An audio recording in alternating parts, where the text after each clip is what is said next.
Huh? That sound. Traveler! Paimon! I've been waiting here far too long. But finally I have the chance to be alone with you. All the precious time I wasted has finally paid off. The doctor! What have you done? Just a type of sound wave that can quickly put defenseless people into a dream. As I expected, it doesn't have any effect on gods. This is the only thing of interest I found among the sage's research. I thought I'd take it for a little spin. Don't worry. I know you would never forgive me if I actually killed them. I'm here to negotiate with you. Naturally, I won't do anything dangerous that could potentially damage our relationship. Negotiate with me? I heard you had already left Sumeru. Why are you here again now? I left Sumeru, but I also stayed in Sumeru. Even the God of Wisdom is restricted by the habits of cognition. How disappointing. You mean there are many different versions of you in this world? An astute guess. Even the same individual will have different cognitions at different ages. A long time ago, I made a major decision in hopes of preserving all my perspectives of how I observe the world. Observation is the first step of any experiment, but observing the current world doesn't satisfy me. It lacks an important dimension, that of time. So I saved segments of all my ages and made them into independent individuals. That's all there is to it. Indulge me. How does the God of Wisdom find my method of seeking knowledge? It's an insult to the very concept of life. Life inherently has many rules and restrictions, each with its own significance and reason to exist. They can't be broken on a whim. Good. Amazing, even. Indeed, it's difficult for humans to make peace with themselves, not to mention oneself from a different period. Since you were in the academia, why wait until now to show up? You could very well have stopped us and helped that fake god. Simple. Let me ask you this. Would any staff member ever help the subject in the middle of an experiment? It was my experiment. So why should I interfere with the results? The academia saw the plan to create a god as their ultimate goal, yet you only saw it as an ordinary experiment. You really are crazy. If the experiment succeeded, you would have had a new god on your hands. How would you have faced your own god then? Would you still take the same stance? Would you still hold the same view of yourself? I'm first and foremost a scholar. These results should be left to the judgment of the hypothetical me confronted with that outcome. But you're right. And that's exactly why I'm disappointed with the conclusion of this experiment. As an individual, you don't have any sense of belonging. You seem to have even fewer convictions than a typical scholar. Oh no, I certainly have my own convictions. They just don't fit your standards, that's all. All right, that's enough conversation for today. The experiment is over, and it's time to tidy up the equipment and reclaim any useful materials. For example, the Gnosis. Lesser Lord Kusanali, you're an intelligent Archon. I'm sure you understand the disparity in our combat abilities at this time. Besides, you have no way to use that Electro-Gnosis in battle. Didn't you say you were here to negotiate with me? Somehow, it's starting to seem like you intend to take it by force now. I'm merely stating a fact. After all, I'm also a scholar. Naturally, I hope to show proper respect and dignity to the God of Wisdom. Your hypocrisy is built on absolute confidence.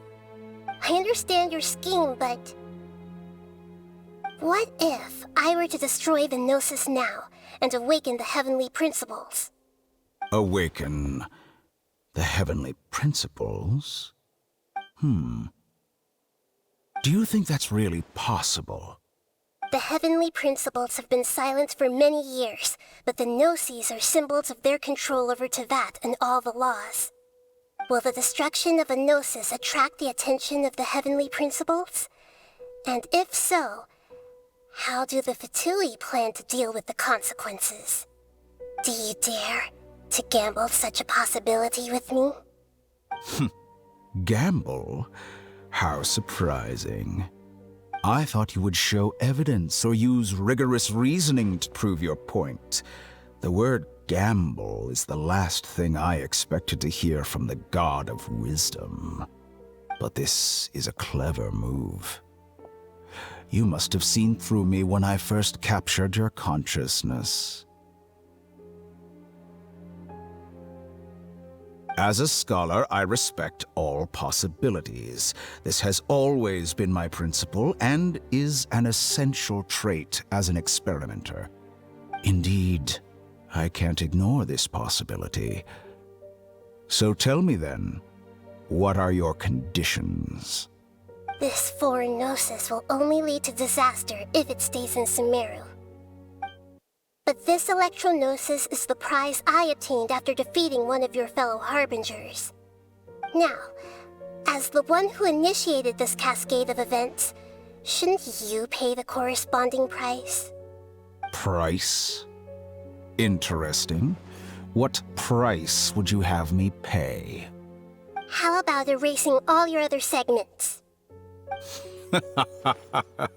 So this is how you wish to restrict me, the most threatening opponent of the Nation of Wisdom. What you request of me is like plucking out the eyes I have placed in the dimension of time. Segments are extraordinarily difficult to make. They require extremely rare resources and enormous amounts of time and effort, requiring me to destroy them all here and now. Bravo. A suitably wise decision on your part. Yes, how very interesting. Can I assume that you have long been wary of me? Among all the versions of me, this segment you see now is the most selfish. If it weren't me, your idea wouldn't have worked. What did you see when you were imprisoned? You were observing me, and that's how you know I've long grown tired of their doubts and endless arguments. Like you said, it's difficult to make peace with yourself. Being as smart as you are, have you managed to do that? I see. If you think all those versions of me are worth a Gnosis, then deal. You sure didn't hesitate much. Is the relationship between all the versions of you really that bad? I don't think there's any need to dwell on that. The surplus versions of me can be exchanged for a Gnosis. Do you think anyone can offer themselves at a higher price? Besides, with my abilities, it's only a matter of time until I find better perspectives. Perhaps it's best to say, you're just temporarily ahead. But what I'd like to know is, how can you be sure that I've really erased them? I can see your remaining honesty.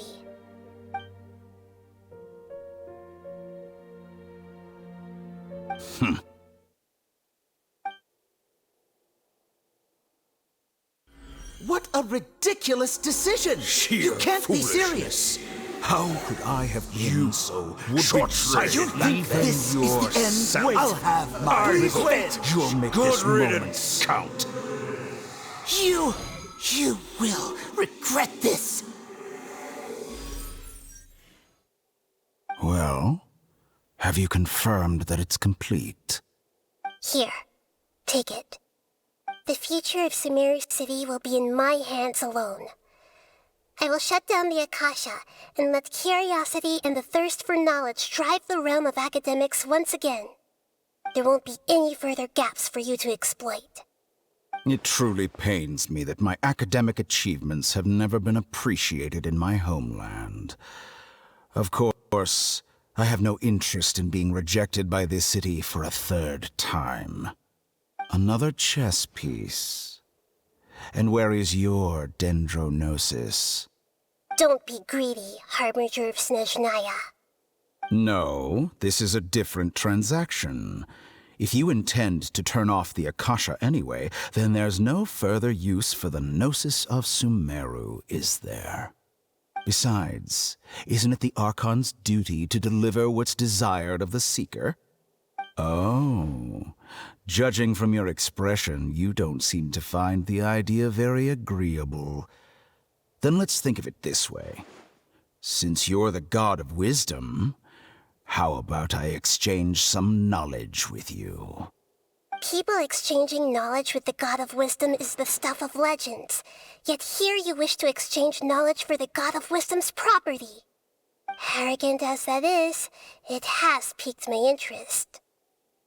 Let me ask you, have you in all your mighty knowledge ever heard the rumor that the skies of Tevat are fake? Huh? That's the secret hidden by Ermin's soul concerning the truth of this world.